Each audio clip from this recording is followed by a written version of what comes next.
नमस्कार साथियों, फौजदार जी के ट्रिक में आपका हार्दिक स्वागत है। दोस्तों, आज अपन उपस्थित हैं मेवाड़ के इतिहास के साथ। आज अपन राजस्थान में मेवाड़ का इतिहास पढ़ने वाले हैं।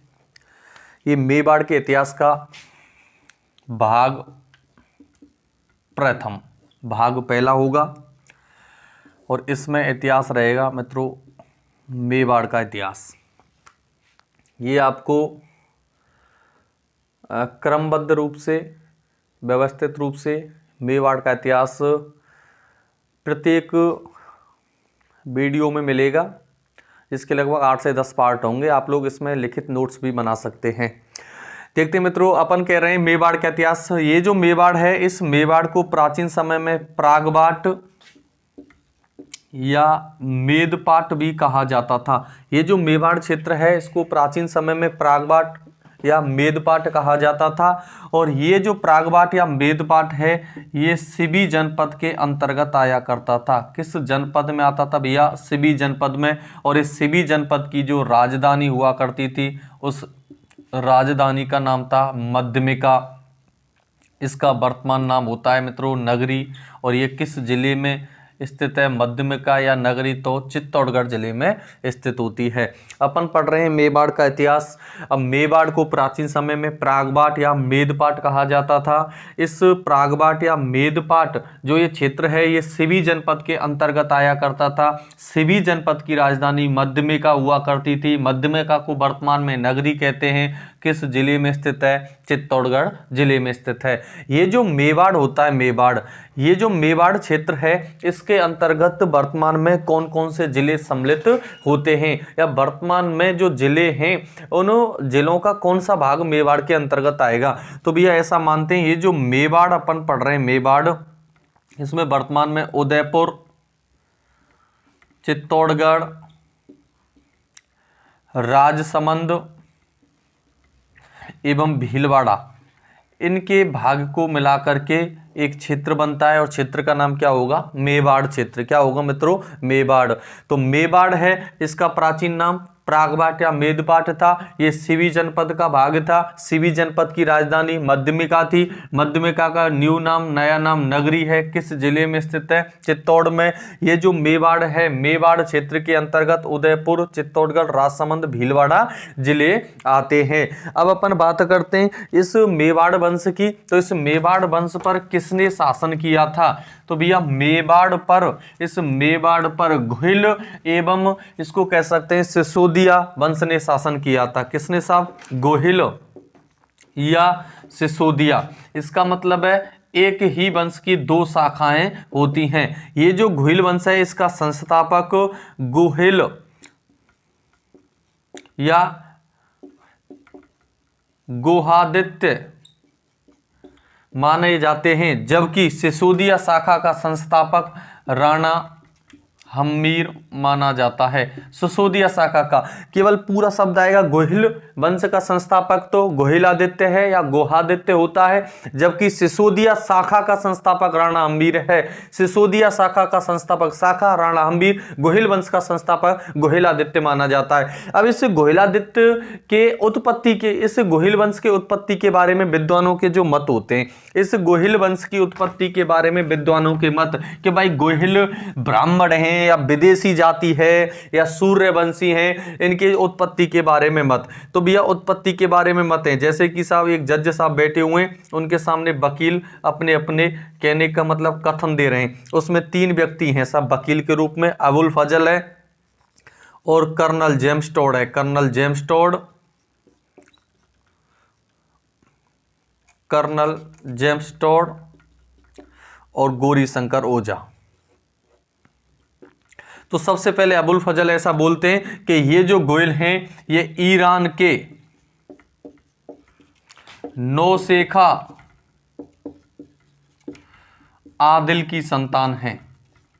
ईरान के नौशेखा आदिल की संतान है ये गोयल। ये अबुल फजल का कथन है। जबकि कर्नल जेम्स टोड ऐसा कहते हैं, यह बल्लवी क्षेत्र पड़ता है मित्रों गुजरात में।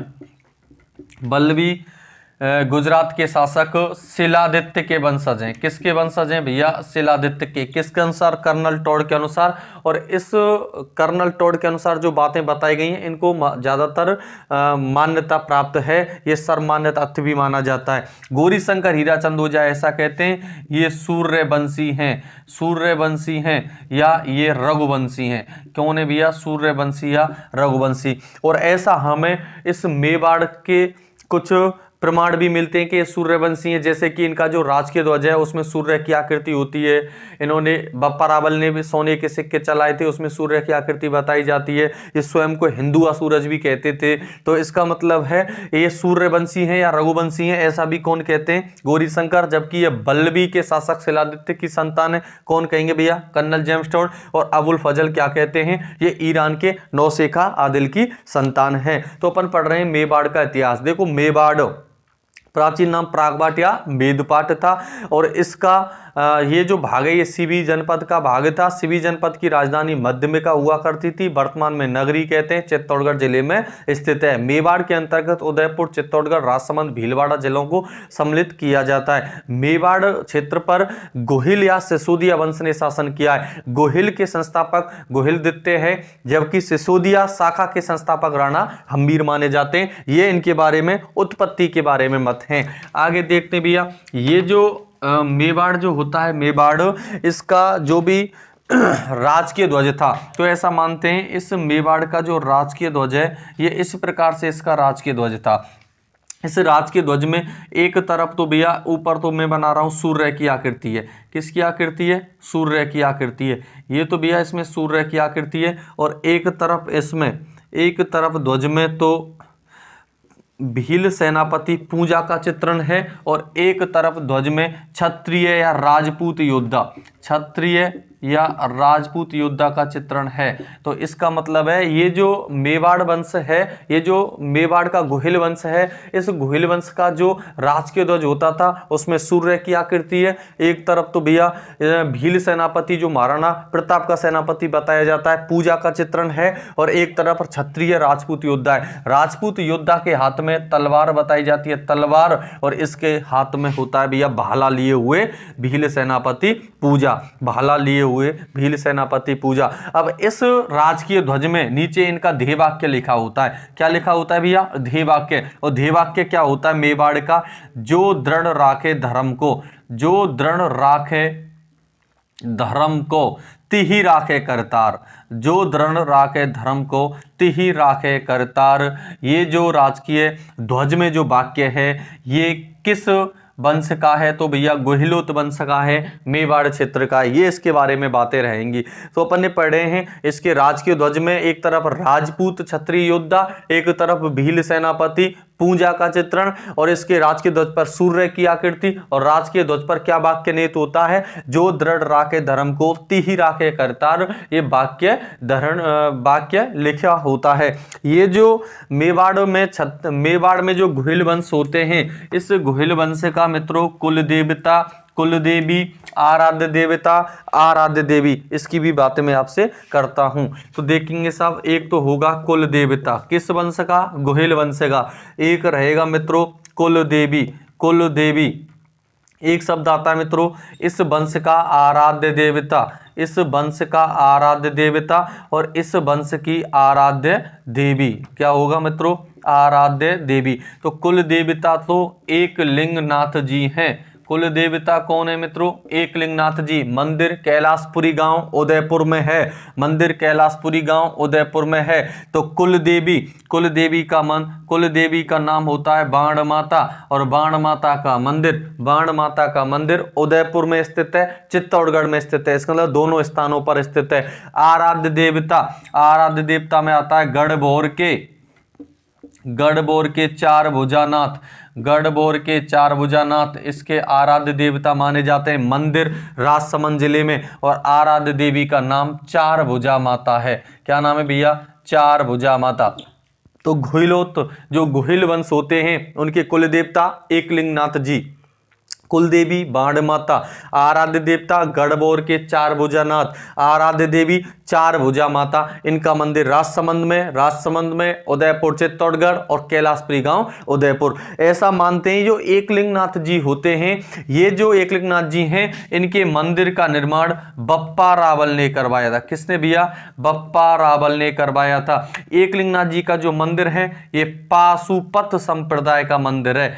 किसका भैया? पाशुपत संप्रदाय का राजस्थान में प्रमुख मंदिर माना जाता है, जिसका निर्माण बप्पा रावल ने करवाया था। ये जो मेवाड़ वंश के शासक हुआ करते हैं, ये एकलिंगनाथ जी को अपना वास्तविक शासक या राजा मानते हैं, जबकि ये जो मेवाड़ के शासक होते हैं ये स्वयं को एकलिंगनाथ जी का दीवान मान करके मेवाड़ का संचालन करते हैं। तो मैं कह रहा हूं ये जो मेवाड़ के महाराणा या मेवाड़ के जो राणा हुआ करते हैं, स्वयं को एकलिंगनाथ जी का दीवान और एकलिंगनाथ जी का दीवान एवं एकलिंगनाथ जी को मेवाड़ का वास्तविक राजा या वास्तविक शासक मानते हैं। जब कभी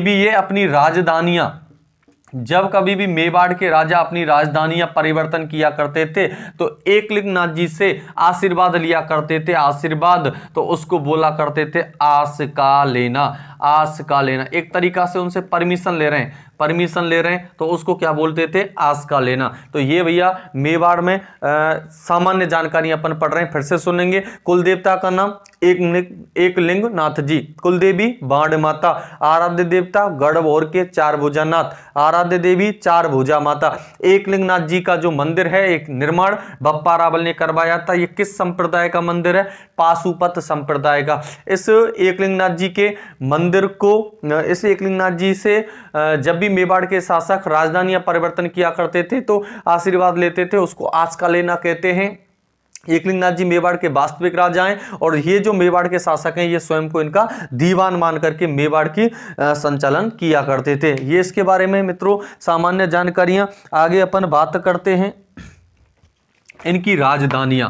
देखो ये जो मेवाड़ है इसकी राजधानियां, अभी तक अपन ने पढ़ा है मेवाड़ के बारे में, इनका जो भी ध्येयवाक्य होता है या इनका राजकीय ध्वज है, ये सारी चीज़ें अब पढ़ रहे हैं। इनकी राजधानियां देखो, ये जो मेवाड़ है इसकी जो प्रारंभिक राजधानी रही है, प्रारंभिक राजधानी रहती है वो नागदा है। क्या नाम है भैया? नागदा। मेवाड़ की प्रारंभिक राजधानी नागदा है और नागदा को राजधानी किसने बनाया था? बप्पा रावल ने बनाया था। किसने भैया? बप्पा रावल ने। आगे बात करते हैं, उसके अलावा फिर से राजधानी रहती है आहाड़, और आहाड़ को राजधानी कौन बनाएगा? आहाड़ को राजधानी अल्लट बनाता है। तीसरी जो राजधानी होती है, तीसरी राजधानी बनती है मित्रों चित्तौड़, और चित्तौड़ को राजधानी कौन? जैत्र सिंह बनाता है। कौन बनाएगा भैया? जैत्र सिंह। उसके अलावा राजधानी बनती है सब उदयपुर, और उदयपुर को राजधानी कौन बनाएगा? महाराणा उदय सिंह। और ये जो महाराणा उदय सिंह हैं ये उदयपुर के अलावा गोगुंदा को भी राजधानी, किसको भैया? गोगुंदा को भी कौन बनाते हैं? उदय सिंह बनाते हैं। अब उदय सिंह के बाद कौन है साहब? महाराणा प्रताप। और महाराणा प्रताप अपनी राजधानी किसको बनाते हैं? कुंभलगढ़ को। किसको मित्रों? कुंभलगढ़ को। कौन बनाएंगे? महाराणा प्रताप चावंड को भी अपनी राजधानी बनाएंगे। कौन? महाराणा प्रताप। अब महाराणा प्रताप के पुत्र का नाम रहेगा अमर सिंह। पुनः चित्तौड़ को अपनी राजधानी महाराणा अमर सिंह बनाते हैं। और एक बार पुनः उदयपुर को राजधानी महाराणा भीम सिंह बनाएंगे। ये लगभग 9 राजधानियां इस मेवाड़ में आपको रखनी है यादें। 1 2 3 4 5 6 7 8 और 9। तो प्रारंभिक राजधानी का नाम क्या रहेगा मित्रों? नागदा। किसने बनाई थी? बप्पा रावल ने। आहाड़ किसने बनाई है? अल्लट ने। चित्तौड़ को किसने? जैत्र सिंह ने। उदयपुर बनाया था उदय सिंह ने। गोगुंदा को बनाया है उदय सिंह ने। कुंभलगढ़ महाराणा प्रताप। चावंड को महाराणा प्रताप बनाते हैं और चित्तौड़ को पुणे अमर सिंह बनाएंगे, अमर सिंह पुणे, और उदयपुर को भीम सिंह अपनी राजधानी बनाते हैं। ये तो मित्रों राजधानियों से संबंधित बातें रही हैं। तो ये मेवाड़ की अपन पढ़ रहे हैं सामान्य जानकारी। अभी राजवंशों का इतिहास आपको आगे सुनने को मिलेगा। ये सामान्य जानकारियां मेवाड़ के बारे में।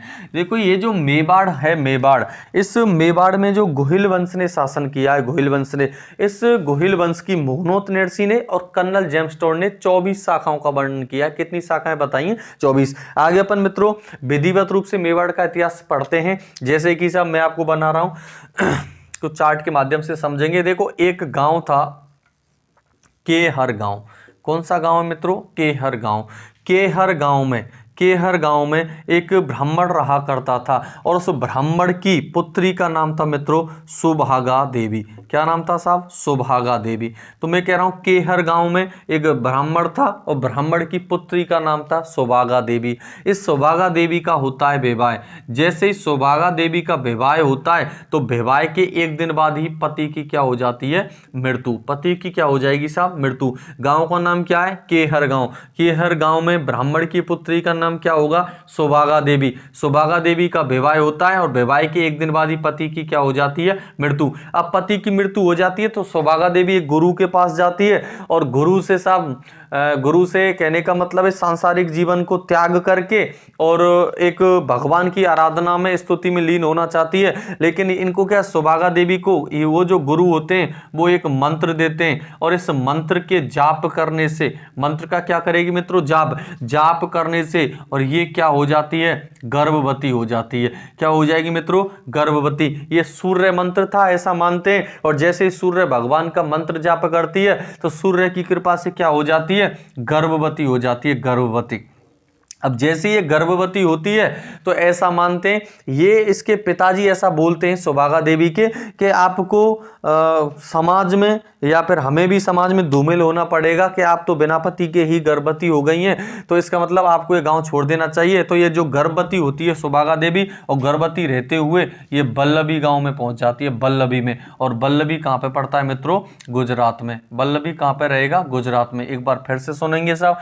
केहर गांव में एक ब्राह्मण थी, ब्राह्मणी का नाम क्या होता है? सुभागा देवी। सुभागा देवी का विवाह होते ही और विवाह के एक दो दिन बाद ही पति की क्या हो जाती है? मृत्यु होने के बाद ये किसके पास जाती है? गुरु के पास। और गुरु क्या देता है? मंत्र। और मंत्र का जाप करने से क्या हो जाती है? ये गर्भवती। और गर्भवती होने के बाद अपना गांव छोड़ करके कहां पे चली जाती है? बल्लभी, गुजरात में चली जाती है। और बल्लभी गुजरात में एक पुत्र को जन्म देती है। किसको जन्म देगी साहब?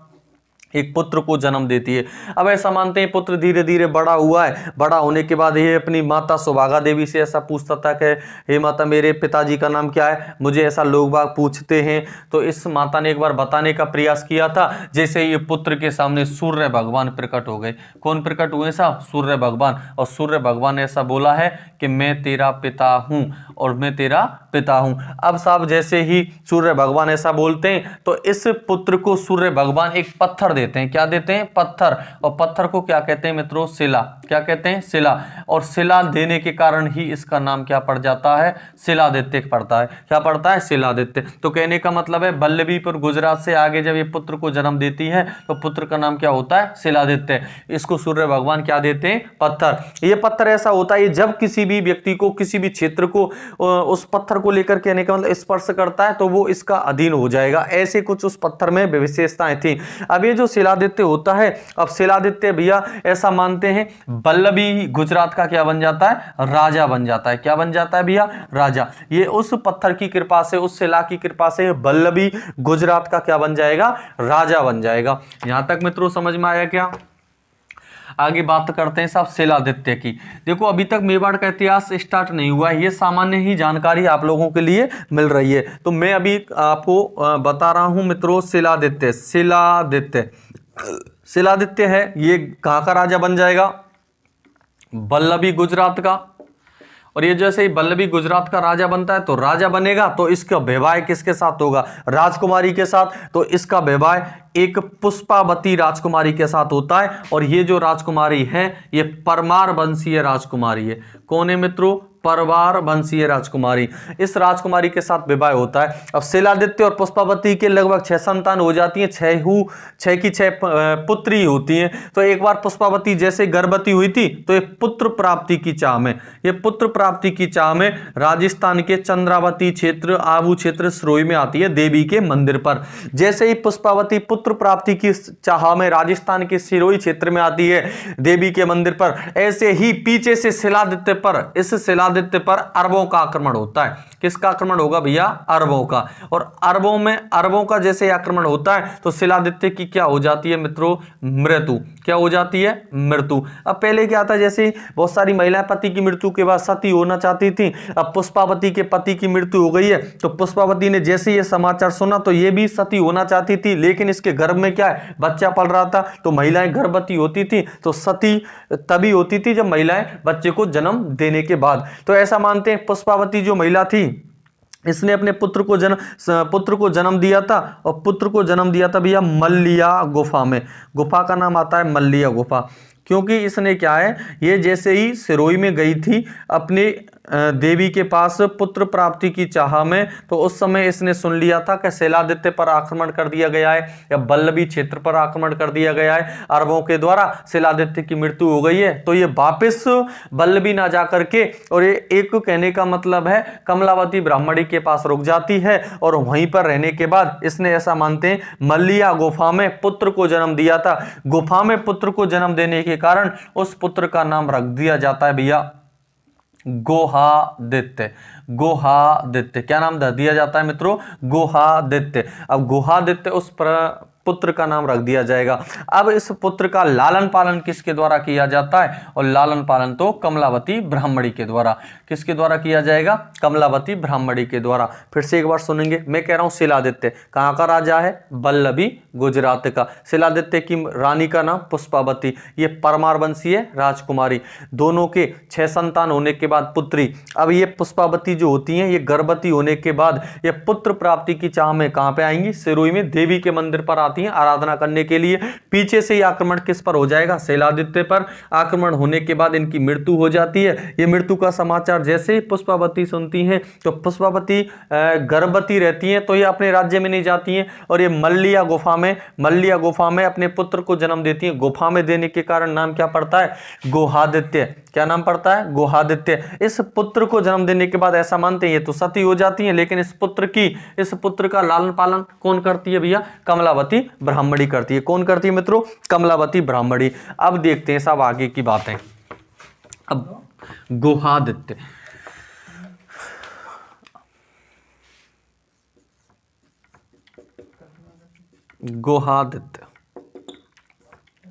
देखो गोहादित्य के पिता का नाम अभी पढ़ा है, क्या नाम है मित्रों? शिलादित्य। माता का नाम क्या है साहब? पुष्पावती। इसकी धायमा कह सकते हैं, जिसने पालन पोषण किया है उसको धायमा कह सकते हैं। तो धायमा का नाम क्या है? कमलावती ब्राह्मणी। ये वीरनगर की कमलावती ब्राह्मणी, और ये वीरनगर की ब्राह्मणी थी। कहाँ की थी मित्रों? वीरनगर की ब्राह्मणी। ये जो गुहादित्य है इसको ही गोहिल वंश का, जो एक गुहादित्य ने ही गोहिल वंश चलाया था, गोहिल वंश का संस्थापक मूल पुरुष या आदि पुरुष माना जाता है। गोहिल वंश का संस्थापक, मूल पुरुष, आदि पुरुष माना जाता है। इसने गोहिल वंश की स्थापना कब की थी? तो मित्रों 566 ईस्वी में। कब? 566 ईस्वी में। ये इनसे बातें रहेंगी। तो गुहादित्य के पिता का नाम शिलादित्य, माता का नाम पुष्पावती, इनकी दायमा कमलावती वीरनगर की ब्राह्मण थी जिन्होंने इनका लालन पालन किया था। ये गोहिल वंश के संस्थापक माने जाते हैं, मूल पुरुष माने जाते हैं, आदि पुरुष माने जाते हैं। इन्होंने गोहिल वंश की स्थापना कब की है? 566 ईस्वी में। इनके बारे में भी ऐसा मानते हैं, देखो इनका लालन पालन जैसे कमलावती ब्राह्मणी करती थी, तो ऐसा मानते हैं कमलावती ब्राह्मणी इस पर बहुत ज़्यादा नजर रखा करती थी। लेकिन एक बार एक खेलने के लिए निकल जाते हैं, और जैसे ही खेलने के लिए निकलते हैं तो भैया उस समय एक ईडर राज्य हुआ करता था, ईडर राज्य। और ईडर राज्य में एक गांव का नाम था भैया उंदरी गांव। कौन सा गांव था भैया? उंदरी गांव। और उंदरी गांव के ये भील बच्चों के साथ खेलते हैं। किसके साथ खेलते हैं? भील बच्चों के साथ। अब उन भील बच्चों को एक ऐसा विचार मन में आया था भील बच्चों के, क्यों नाम राजा राजा वाला खेल खेलें। राजा राजा, हम में से कोई राजा बनेगा, उसमें से कोई उसकी कुछ प्रजाएं बनेंगी, कुछ ऐसे उनके मन में विचार आए। तो विचार आए थे तो भैया उस उंदरी गांव के भीलों ने, भील बच्चों ने, उंदरी गांव के जो भील बच्चे हैं, देखो मैं कह रहा हूं बच्चों वाली बात है, ईडर गांव में ये खेलने के लिए निकलता है। ईडर रियासत में, ईडर रियासत में कौन सा गांव है? उदरी गांव। उंदरी गांव में ये भील बच्चों के साथ जैसे ही गुहादित्य खेलते हैं तो उनके मन में राजा राजा बनने का, कहने का मतलब है एक खेल सूझा था। और जैसे राजा राजा बनने का खेल सूझा मन में, तो ये क्या करते हैं भैया, उंदरी गांव के भील बच्चे अपना राजा इस गुहादित्य को बना देते हैं। किसको बना देते हैं? गुहादित्य को। और इसी में से किसी भील बालक ने अपने अंगूठे को काट करके और रक्त से इसका तिलक कर दिया था, और इन्होंने अपना राजा गुहादित्य को घोषित कर दिया था। और ऐसा मानते हैं, इस बात को जब भीलों के सरदार मंडलिक सुनते हैं, कौन सुनेंगे भैया?